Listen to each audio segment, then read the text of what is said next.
By the mid-5th century, the Roman Empire was already a ghost. Its borders were porous, its armies were filled with foreigners, its emperors ruled more in name than in power.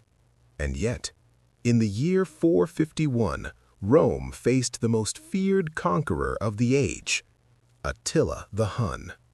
History often says Rome fell with a whimper, that it collapsed slowly, rotting from the inside. That story is wrong, because on one windswept plain in Gaul, Rome stood up one last time, not alone, but alongside the very barbarians it once despised. This is the Battle of the Catalaunian Plains, Rome's final victory, and the fragile alliance that barely held the world together. By 451, the Western Roman Empire was no longer the superpower it once was. Rome had no unstoppable legions, no endless manpower, no unquestioned authority. Instead, it survived through diplomacy, bribery, and alliances with former enemies. Visigoths, Franks, Burgundians, Alans. Once invaders, now Rome's shield. And looming over all of this was a new terror. Attila was not a Roman invention. He came from the Eurasian steppe, commanding a confederation of Huns and subject peoples who fought not for land, but for domination. Fast cavalry, composite bows, relentless speed. By the 440s, Attila had crushed the Eastern Roman Balkans and extorted Constantinople itself. Then he turned west.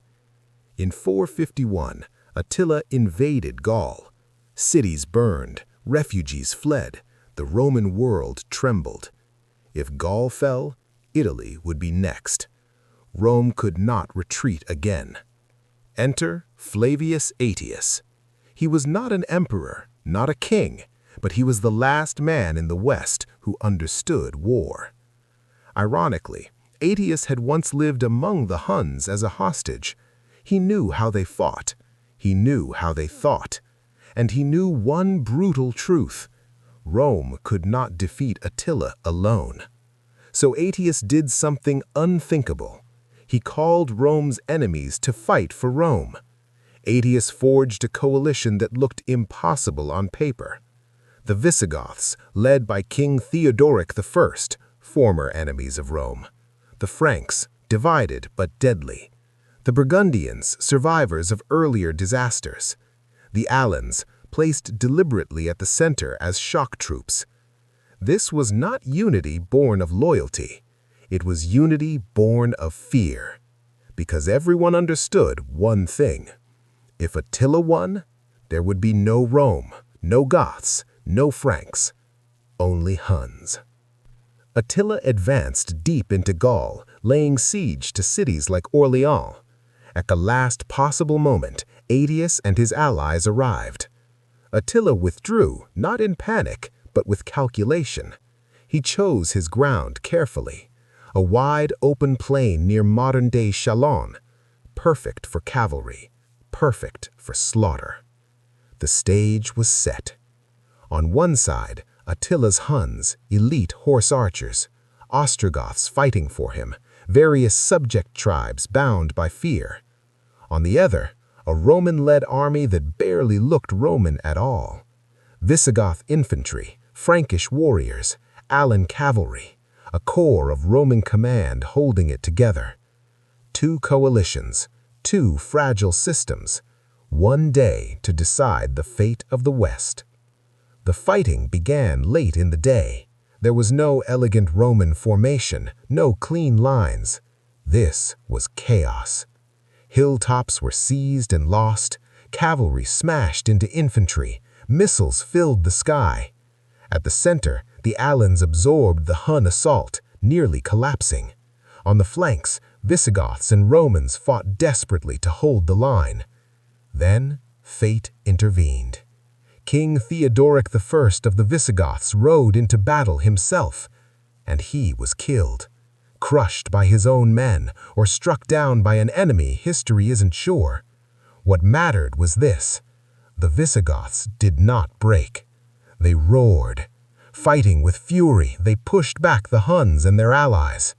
For a moment, Attila's advance stalled.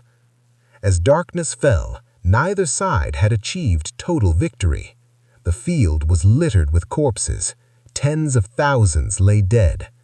Attila withdrew to his wagon lager, a fortified camp. He expected annihilation at dawn. He even prepared a funeral pyre for himself. But dawn came, and Rome did not attack. Aetius won, but only barely.